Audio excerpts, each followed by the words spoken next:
বন্ধুরা অনেক পরিশ্রম করার পর আজকে সফল হলাম। তো অনেক কষ্ট করে ওই পাখিগুলোর সামনে ক্যামেরাটা লাগিয়েছিলাম, তারপরে ভিডিওটা বানিয়েছি। আর আজকের এই ভিডিওটা তোমাদের সামনে নিয়ে এসেছি। তো ভালো লাগলে ভিডিওটা লাইক কমেন্ট শেয়ার করতে ভুলবে না। আরও ভালো ভালো ভিডিও দেব, শুধু সময় পাই না তাই ভিডিও বানাতে পারি না।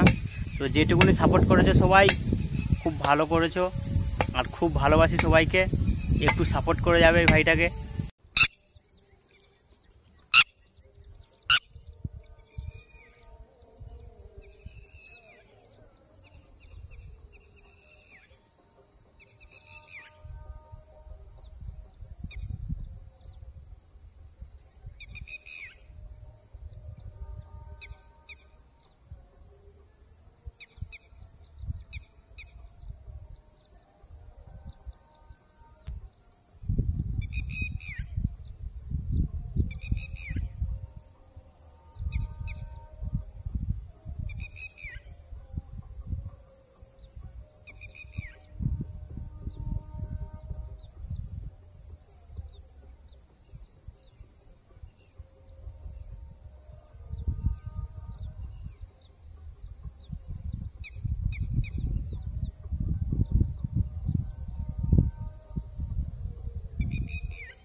শুধু ভিউ দেখো, ভিউ শুধু আমাদের এই সাইডে কেমন ভিউটা দেখো, ভিউ